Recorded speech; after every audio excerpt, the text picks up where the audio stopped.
السلام علیکم ورحمۃ اللہ تعالی وبرکاتہ نحمدہ ونصلی ونسلم علی رسولہ الکریم اما بعد فاعوذ باللہ من الشیطان الرجیم بسم اللہ الرحمن الرحیم ان اللہ وملائکتہ یصلون علی النبی یا ایہا الذین آمنوا صلوا علیہ وسلموا تسلیما اللہم صلی علی سیدنا و مولانا محمد معدن الجود والکرم وآلہ الکرام وابنہ الکریم وبارک وسلم صلاۃ و سلاما علیک یا رسول اللہ صلی اللہ تعالی علیہ وسلم۔ حج اور عمرے کا بیان مکمل ہوا، اب یہاں سے ذبح اور قربانی کا بیان شروع ہو رہا ہے۔ ذبح مطلب جانور کو ذبح کرنا، جانور کو حلال کرنا جس کو ہم لوگ کہتے ہیں، اور قربانی ہم سب جانتے ہیں جو بقرعید کے موقع پر، عید الاضحیٰ کے موقع پر جو صاحب نصاب پر قربانی واجب ہوتی ہے تو وہ قربانی کہتے ہیں۔ قربانی ایک مالی عبادت ہے، مالی عبادت یعنی اس کا تعلق مال سے ہے، اس میں مال خرچ کرنا پڑتا ہے، جانور خریدنا پڑتا ہے اور اس کو اللہ کی راہ میں قربان کرنا پڑتا ہے۔ یہ ایسا عظیم عمل ہے جو پچھلی امتوں میں بھی موجود تھا، یعنی قربانی جو ہے یہ بہت پرانی عبادت ہے۔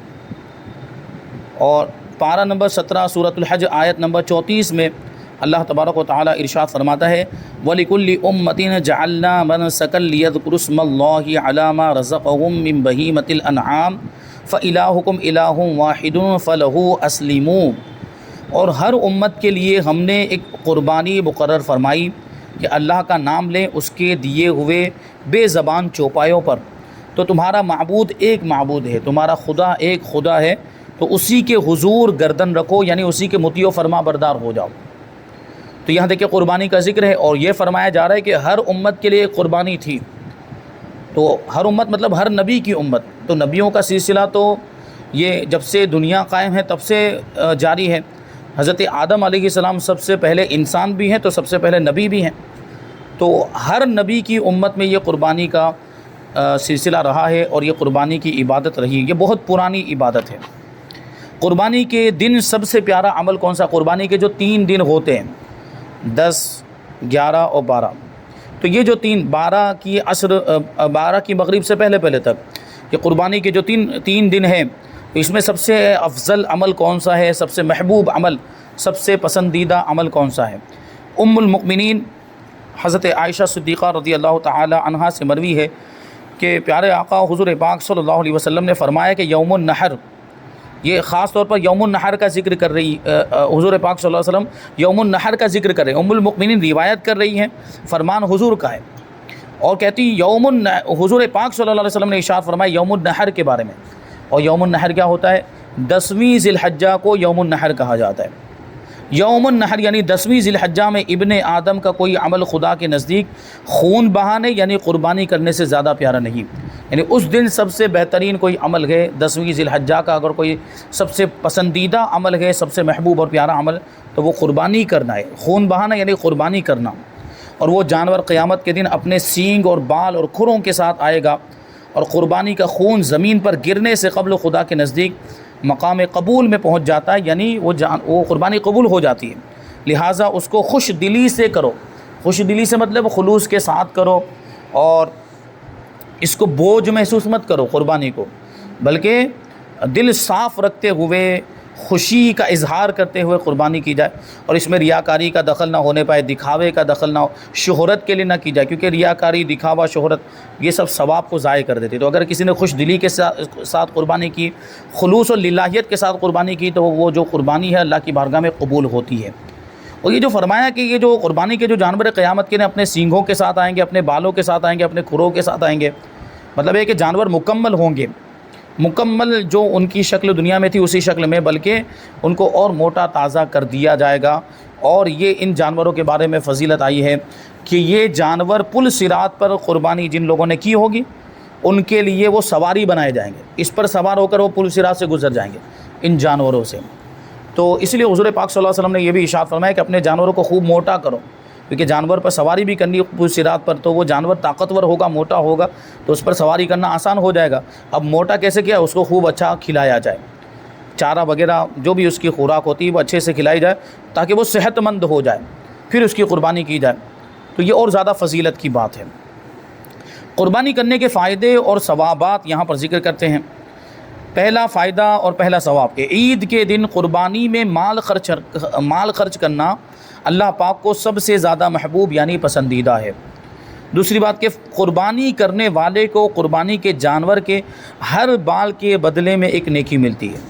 اب یہ سوچنے جیسی بات ہے کہ قربانی کا جانور مثال کے طور پر ہم بکرا لے لیں تو بکرے کے جسم پر کتنے بال ہیں ہم گن سکتے ہیں، اس کو شمار کر سکتے ہیں؟ نہیں شمار کر سکتے، گن نہیں سکتے۔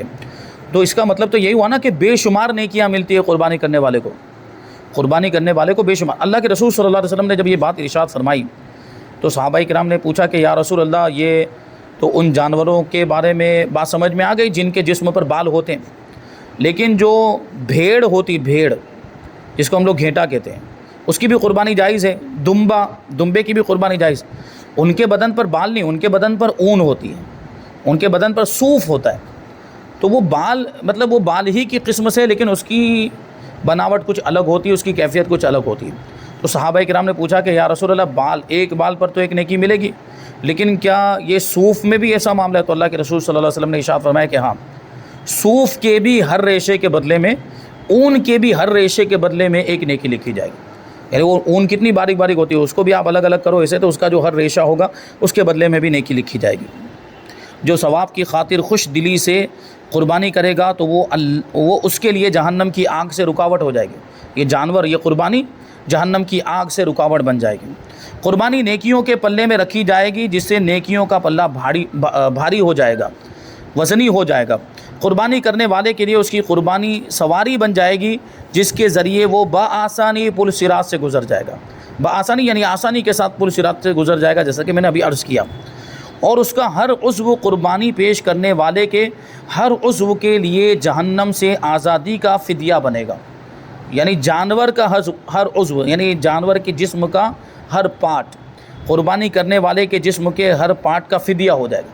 یعنی اس کے ہاتھ، قربانی کرنے والوں کے ہاتھ کا فدیہ ہو جائیں گے، یعنی ہاتھوں کو جہنم سے بچائیں گے۔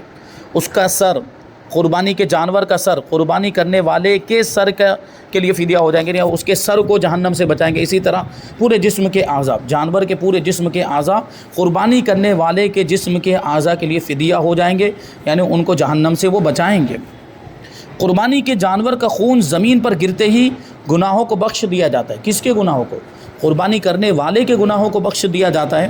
اور بروز قیامت قربانی کا جانور 70 گنا اضافے کے ساتھ میزان عمل میں رکھا جائے گا، یعنی 70 گنا اس کو موٹا کر دیا جائے گا اور اس کا جسم بڑھا دیا جائے گا۔ یعنی دنیا میں ہم نے جیسے مثال کے طور پر ایک بکرا قربان کیا تھا تو وہ 40 کلو کا تھا، تو وہ 70 گنا بڑھا دیا جائے گا۔ 40 کو 70 میں آپ ملٹی پلائی کریں تو کتنا زیادہ ہو جاتا ہے، یعنی اتنا زیادہ موٹا تازہ، اتنا اس کا جسم بڑھ جائے گا، ڈیل ڈول اتنا زیادہ ہو جائے گا۔ اور سوچیں کہ یہ 40 کلو ویسے ہی اتنا زیادہ وزن ہے، لیکن اس کو اگر 70 گنا بڑھا دیا گیا، پھر اس کو میزان عمل میں رکھا جائے۔ میزان عمل سمجھ رہے ہیں آپ لوگ؟ یعنی وہ ترازو، میدان محشر میں ایک ترازو قائم کیا جائے گا جس میں لوگوں کے اعمال تولے جائیں گے، اچھے برے اعمال تولے جائیں گے۔ تو اب اس میں یہ 70 گنا جو جانور جس کا وزن بڑھا دیا گیا، اس کو اگر نیکیوں کے پلے میں رکھا جائے گا تو کیا نیکیوں کا پلہ بھاری نہیں ہوگا؟ اتنا وزن اس میں ہوگا۔ تو یہ بہت ہی عظیم قربانی کرنے کا ثواب اور اس کا بہت ہی بڑا فائدہ ہے۔ لیکن ساتھ ہی ساتھ قربانی نہ کرنے کے نقصانات بھی ہے۔ ظاہر سی بات ہے، ہر وہ چیز اللہ تبارک و تعالیٰ نے جس کے کرنے کا حکم دیا ہے اس میں فائدے ہیں، اور اس کو نہیں کریں گے تو اس میں نقصان ہے۔ تو وہ نقصانات بیان کرتے ہیں۔ سوال یہ ہے کہ استطاعت ہونے کے باوجود اگر کوئی قربانی نہ کرے تو اس کا کیا نقصان ہے؟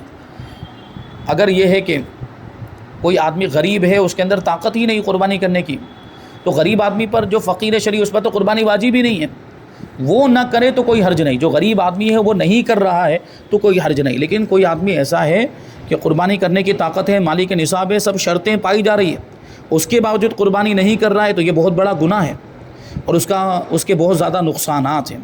بیان کرتے ہیں کہ قربانی کی استطاعت ہونے کے باوجود قربانی نہ کرنے والے کے بارے میں اللہ کے رسول صلی اللہ علیہ وسلم نے ناراضگی کا اظہار کرتے ہوئے فرمایا کہ جس شخص میں قربانی کرنے کی استطاعت ہو، یعنی طاقت ہو، پھر بھی وہ قربانی نہ کرے تو وہ ہماری عیدگاہ کے قریب نہ آئے۔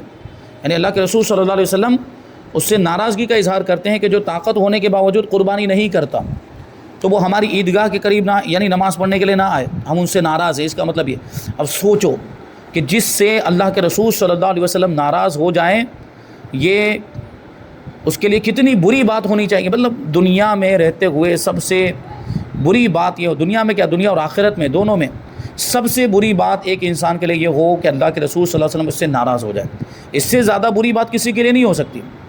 تو حضور پاک صلی اللہ علیہ وسلم ایسے شخص سے ناراضگی کا اظہار کر رہے ہیں جو قربانی نہیں کرتا، طاقت ہونے کے باوجود قربانی نہیں کرتا، جو صدقہ اور قربانی نہیں کرتا، اس سے آرام چھین لیا جاتا ہے، آرام چھین لیا جاتا ہے، سکون چھین لیا جاتا ہے۔ ہم دیکھتے ہیں لوگ ڈپریشن کے شکار ہو جاتے ہیں، لوگوں کو کی وہ بے چینی والی کیفیت، بے قراری والی کیفیت ہوتی ہے اور ان کو سکون نہیں ملتا، ان کو اطمینان نہیں، ڈپریشن کی گولیاں کھانے لگ جاتے ہیں، علاج کرواتے ہیں، اس کے باوجود بھی سکون اور اطمینان نہیں ملتا ہے۔ اس کی وجہ یہ ہے کہ یہ اس طرح کی جو ضروری چیزیں ہیں، قربانی ہے، صدقہ خیرات وغیرہ، وہ لوگ نہیں کرتے۔ بہت سے لوگ ایسے ہیں مالدار ہونے کے باوجود زکوٰۃ ادا نہیں کرتے، مالدار صاحب نصاب ہونے کے باوجود صدقہ فطر ادا نہیں کرتے، قربانی واجب ہونے کے باوجود قربانی نہیں کرتے، تو پھر سکون کہاں سے ملے گا؟ سکون تو ان ساری چیزوں میں رکھا ہوا ہے، نماز پڑھنے میں رکھا، فرائض کی ادائیگی میں رکھا ہے، واجبات کی ادائیگی میں، اللہ کی فرما برداری میں سکون ہے۔ کوئی دل سے اللہ تبارک و تعالیٰ کی عبادت کر کے تو دیکھے، دل سے نماز پڑھے اور دل سے ان ساری چیزوں کی پابندی کرے تو پھر اس کو کیسا سکون ملتا ہے، اس کا وہ فی الحال اندازہ بھی نہیں لگا سکتا۔ وہ کر کے دیکھے تو اس کو اس بات کا تجربہ ہوگا۔ جو لوگ اس مقام پر پہنچ گئے وہ بتاتے ہیں کہ اس میں کیسا سکون ہوتا ہے، کیسا اطمینان ہوتا ہے۔ یقیناً اللہ کی عبادت میں، نماز میں، صدقہ خیرات کرنے میں سکون رکھا گیا ہے، اسی طرح قربانی کرنے میں بھی دلوں کا چین ہے، دلوں کا سکون ہے، آرام ہے۔ اب وہی آگے کچھ سوالات قربانی کے تعلق سے کہ قربانی کہتے کسے ہیں؟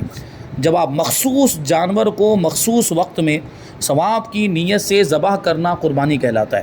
مخصوص جانور بھی اس لیے کہہ رہے ہیں کہ سارے جانوروں کی بھی قربانی نہیں ہوتی، یعنی حلال جانور بہت سارے ہیں، لیکن حلال جانور میں بھی ہر جانور کی کوئی کہے کہ بھائی اس کی بھی قربانی، کوئی کہے کہ مرغی کی بھی قربانی، مرغی کی قربانی نہیں ہوگی، اس کے جانور بھی خاص کیے گئے ہیں، انہی جانور کی قربانی ہو سکتی ہے، وہ بھی خاص وقت میں۔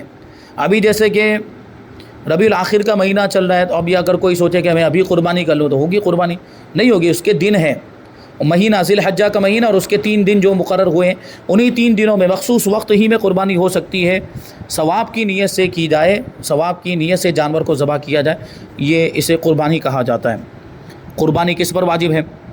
جواب: قربانی ہر اس بالغ مقیم مسلمان مرد و عورت پر واجب ہے جو مالک نصاب ہو۔ دیکھیں مقیم، بالغ تو کہہ دیا کیونکہ بالغ تو ہر جگہ پر آئے گا، نابالغ جو ہوتا ہے وہ شریعت کے احکام کا مکلف ہی نہیں ہوتا، تو نابالغ پر قربانی واجب نہیں ہے۔ اس میں ایک روایت ہے بھی، لیکن صحیح روایت یہی ہے کہ نابالغ پر قربانی واجب نہیں ہے۔ تو وہ بالغ ہو اور مقیم ہو، مطلب کیا ہے کہ اپنے شہر میں ہو، اپنے وطن اصلی میں ہو، یا اگر کہیں گیا بھی ہو دوسری جگہ پر 92 کلومیٹر یا اس سے زیادہ کا سفر طے کر کے کہیں گیا بھی ہو تو وہاں 15 دن اور اس سے زیادہ ٹھہرنے کا مستقل ارادہ کر لیا ہو تو وہ بھی مقیم ہو جاتا ہے۔ اور مرد و عورت دونوں پر واجب ہے، ایسا نہیں کہ صرف مرد پر، عورت پر بھی واجب ہے جو مالک نصاب ہو، یعنی مرد اگر مالک نصاب ہے تو اس پر بھی واجب، عورت اگر مالک نصاب ہے تو اس پر بھی واجب، جبکہ دوسری شرطیں بھی پائی جاتی ہوں۔ اور مالک نصاب ہونے سے مراد یہ ہے کہ اس شخص کے پاس 52.5 تولہ چاندی یا اتنی مالیت کی رقم یا اتنی مالیت کا تجارت کا مال یا اتنی مالیت کا حاجت اصلیہ کے علاوہ سامان ہو، اور اس پر اللہ پاک یا بندوں کا اتنا قرضہ نہ ہو جسے ادا کر کے بیان کردہ نصاب باقی نہ رہے۔ مطلب کیا ہوا کہ یہ جو نصاب ہے وہ قرضے سے خالی ہونا چاہیے، یعنی 52.5 تولہ چاندی جس کا میں نے وزن بتایا تھا 653 گرام 184 ملی گرام، یعنی اتنی چاندی موجود ہے یا اتنی چاندی کے برابر رقم موجود ہے، روپیہ پیسہ موجود ہے، کیش موجود ہے یا بینک میں جمع کیا ہوا ہے، یا یہ کہ مال تجارت اتنا ہے، خرید و فروخت کرتا ہے جو سامان وہ اتنا ہے جو 52.5 تولہ چاندی کے برابر ہو جاتا ہے، یا گھر میں حاجت اصلیہ سے زائد سامان پڑا ہوا ہے، جیسے میں نے کہا تھا سجاوٹ کا سامان وہ بھی حاجت اصلیہ میں نہیں آتا، زندگی کی ضروریات میں اس کا شمار نہیں ہوتا، وہ بھی اگر اتنا ہو جا رہا ہے 52.5 تولہ یا یہ سب ملا کر 52.5 تولہ چاندی کے برابر ہو جا رہے ہیں اور اس پر قرضہ بھی نہیں، یا قرضہ ہے تو قرضہ مائنس کرنے کے بعد بھی اتنے روپے پیسے یا اتنا مال بچ رہا ہے جو نصاب کے برابر پہنچ جاتا ہے، جیسے کسی کے پاس مثال کے طور پر 5 لاکھ روپے موجود ہیں، کسی کے پاس 5 لاکھ روپے اور اس پر قرضہ 4.5 لاکھ روپے کا ہے، تو یہ قرضہ مائنس کریں گے، 5 لاکھ میں سے 4.5 لاکھ روپے مائنس کرے تو کتنے بچے؟ 50,000 روپے، 50,000 روپے کا بھی نصاب بن جاتا ہے، یعنی 52.5 تولہ چاندی 653 گرام، اس کا ابھی آپ اس کی قیمت نکالیں تو تقریباً 47,000 روپے کے آس پاس ہو گئے، تو 50,000 تو اس سے 3,000 روپے زیادہ ہی ہو رہے ہیں، تو مالی کے نصاب ہے، اس پر قربانی واجب ہے۔ فقہائے کرام رحمہم اللہ فرماتے ہیں کہ حاجت اصلیہ یعنی ضروریات زندگی سے مراد وہ چیزیں ہیں جن کی عموماً انسان کو ضرورت ہوتی ہے زندگی گزارنے کے لیے، اور ان کے بغیر گزر اوقات میں شدید تنگی اور دشواری محسوس ہوتی ہو۔ یعنی وہ چیزیں اگر نہ ہوں تو زندگی گزارنے میں مشکلوں کا سامنا کرنا پڑے گا، دشواریوں کا سامنا کرنا پڑے گا۔ جیسے رہنے کا گھر، کہ اگر کسی کے پاس گھر نہیں، گھر انسان کی بنیادی ضرورتوں میں سے، تو جس کے پاس گھر نہیں اس کو کیسی تکلیفوں کا سامنا کرنا پڑتا ہے، آپ اس کو جا کر پوچھیں کبھی۔ ایک تو کچھ لوگ تو وہ ہیں جو گھر نہ ہونے کی وجہ سے فٹ پاتھ پر رہتے ہیں یا جو ہے کہ جھونپڑوں میں رہتے ہیں، کچھ تو وہ ہیں کہ کماتے ہیں لیکن خود کا گھر نہیں ہونے کی وجہ سے کرائے کے مکان میں رہتے ہیں، تو وہ بھی ایک تکلیف والی بات ہے۔ پہننے کے کپڑے تو وہ تو کتنے زیادہ ضروری پہننے کے کپڑے ہیں۔ سواری، اب یہ سواری پرانے زمانے کے اعتبار سے گھوڑے وغیرہ ہوتا تھا، ابھی زمانے میں بائک وغیرہ اس کی ضرورت ہوتی ہے۔ علم دین سے متعلق کتابیں، یعنی جو علم دین سیکھنے سکھانے کا جن کا مشغلہ ہے، جیسے عالم، علماء، طلباء، پڑھنے والے تلامذہ، تو ان کو کتابوں کی ضرورت پڑتی، تو ان کے لیے جو ضروری کتابیں ہیں وہ حاجت اصلیہ میں آئیں گی۔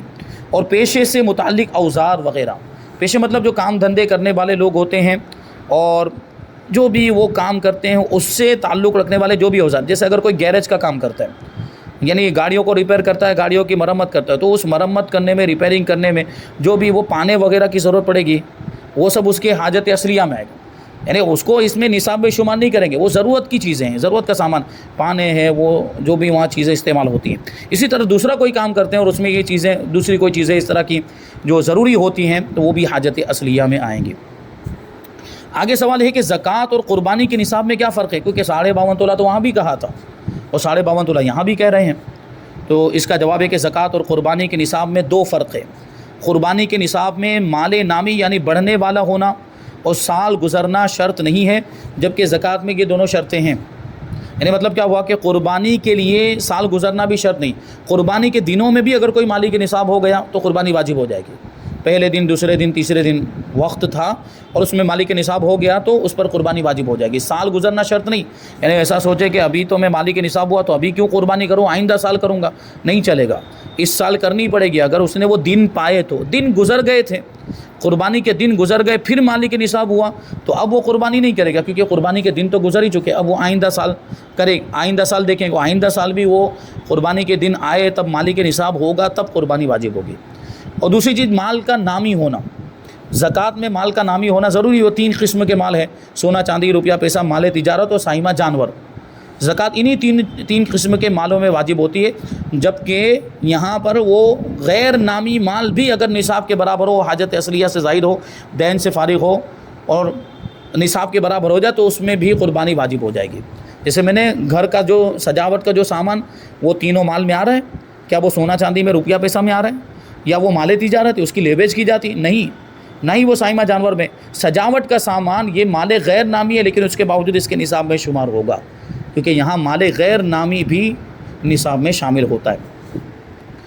اب آگے ہے قربانی کے بارے میں کچھ احکام بتا دیجئے، کچھ ضروری مسائل۔ دیکھیں، قربانی واجب ہونے کا سبب وقت ہے، قربانی کا جو وقت، جب وہ وقت آ گیا اور قربانی واجب ہونے کی شرائط پائی گئی تو قربانی واجب ہو گئی۔ اور قربانی کا وقت 10ویں ذی الحجہ کے طلوع صبح صادق سے 12ویں ذی الحجہ کے غروب آفتاب تک ہے، یعنی 3 دن اور 2 راتیں۔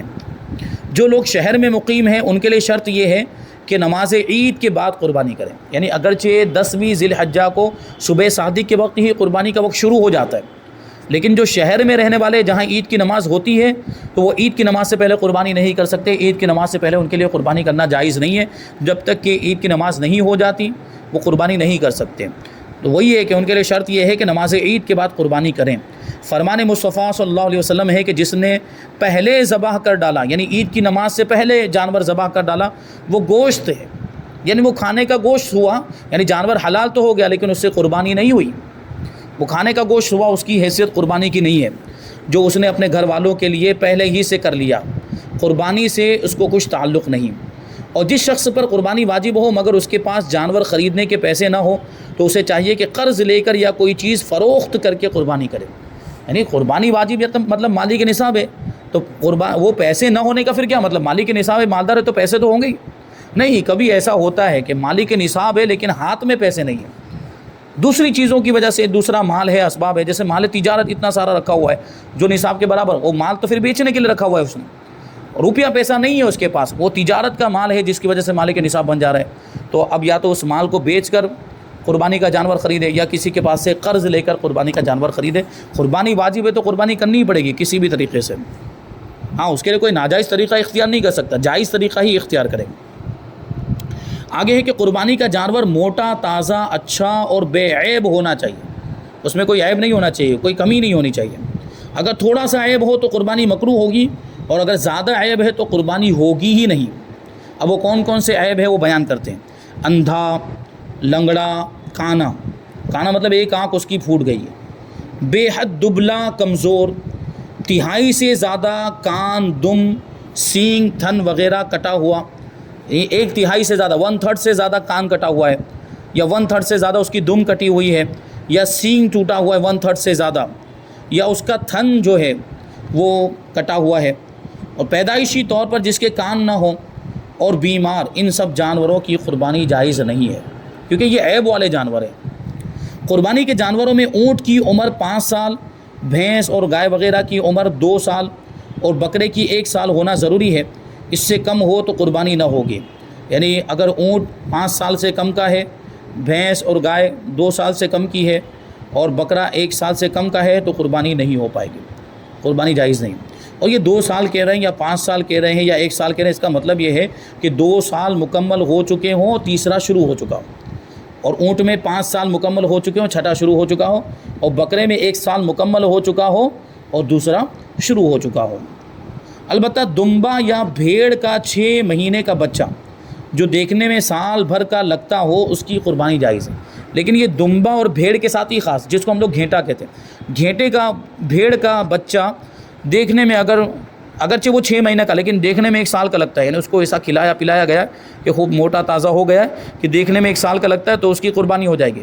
لیکن بکری کے بچے کے بارے میں یہ نہیں کہا جا سکتا، بکری کا بچہ اگر 6 مہینے کا ہے تو اگرچہ دکھنے میں 1 سال کا لگتا ہو اس کی قربانی جائز نہیں ہے، وہ صرف دمبے کے بارے میں ہے اور بھیڑ کے بارے، یعنی دمبے اور بھیڑ کے 6 مہینے کے بچے کے بارے میں ہے کہ اگر وہ دیکھنے میں سال بھر کا لگتا ہو تو اس کی قربانی جائز ہے۔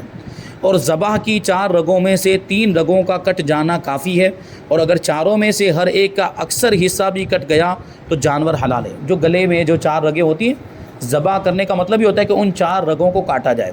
ایک تو بیچ میں جو سانس کی نلی ہوتی ہے 1 رگ ہو گئی، اس کے اگل بغل میں 2 رگیں ہوتی ہیں جن میں سے خون آتا جاتا ہے، اور 1 رگ ایسی ہوتی ہے جس میں سے کھانا پانی آتا جاتا ہے۔ تو یہ 4 رگیں ہوتی ہیں، ان 4 رگوں کو ذبح کرتے وقت کاٹا جاتا ہے، تو ان میں سے اکثر کا کٹنا ضروری، یعنی 3 رگوں کا کٹنا ضروری، ایک اگر چھوٹ بھی جاتی ہے تو جانور حلال ہو جائے گا۔ اور ایسے کاٹا کہ وہ جو رگیں تھیں ان کا اکثر حصہ کٹ گیا، یعنی 4 رگوں کا، یعنی پورے طور پر نہیں کٹی لیکن 4 رگوں کا اکثر حصہ کٹ گیا۔ جیسے مثال کے طور پر یہ 4 رگیں ہیں، 1 2 3 4، یہ 4 رگیں ہیں، یہاں سے کاٹنا شروع کیا ایسے، تو 4 رگوں پر ایک ساتھ میں چھری چل رہی ہے، 4 رگوں پر 4 رگیں تھوڑی تھوڑی کٹی، پھر تھوڑی کٹی، اور 4 رگوں کا اکثر حصہ کٹ گیا، وہ نیچے سے تھوڑا سا حصہ رہ گیا، یہاں سے تھوڑا سا حصہ رہ گیا، تو اکثر حصہ کٹ جانے کی وجہ سے جانور حلال ہو جائے گا۔ اگر اکثر حصہ نہیں کٹا ہے 4 رگوں کا، تھوڑا سا ہی حصہ کٹا، ایسے تھوڑا سا وہ چھری گھمایا بس اور ایسے ہٹا لیا، تو وہ تھوڑا تھوڑا حصہ اوپر سے ہی کٹا ہوگا، تو وہ کافی نہیں ہے اور اس کی وجہ سے جانور حلال نہیں ہوگا۔ اکثر حصہ کٹنا ضروری ہے، یا یہ کہ 3 رگیں پوری کٹ جائیں یا 4 کٹ جائیں تو جانور حلال ہو جائے گا۔ وہ 4 رگیں یہی ہے، حلقوم، مری اور ودجین۔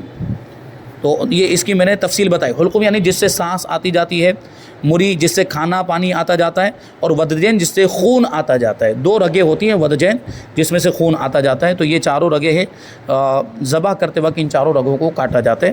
یہاں پر کچھ مسائل بیان ہوئے ہیں، اب اور بھی کچھ باتیں ہیں کہ سابقہ قربانی کی رقم صدقہ کرنا اور قربانی کی رقم کا حیلہ کرنا کیسا ہے، اور 4 افراد کا برابر رقم ملا کر جانور قربان کرنا کیسا ہے۔ 4 لوگ مل کر ایک جانور کو قربانی کریں تو کیسے وہ قربانی جائز ہوگی کہ نہیں؟ اور قربانی کے جانور میں یہ بہت اہم سوال ہے، اور بہت لوگ پوچھتے بھی، اکثر یہ سوال آتا ہے کہ قربانی کے جانور میں عقیقے کا حصہ ڈال سکتے کہ نہیں ڈال سکتے ہیں؟ بڑا جانور ہے تو اس میں عقیقے کا حصہ شامل کیا جا سکتا ہے یا نہیں کیا جا سکتا ہے؟ ایسے بہت سارے مسائل ہیں، انشاءاللہ ان سب کو ہم آئندہ درس میں شامل کریں گے۔ اللہ تبارک و تعالیٰ کی بارگاہ میں دعا ہے کہ جو کچھ بھی بیان ہوا اس پر ہم سب کو عمل کرنے کی توفیق عطا فرمائے۔ وما علینا الا البلاغ۔ السلام علیکم۔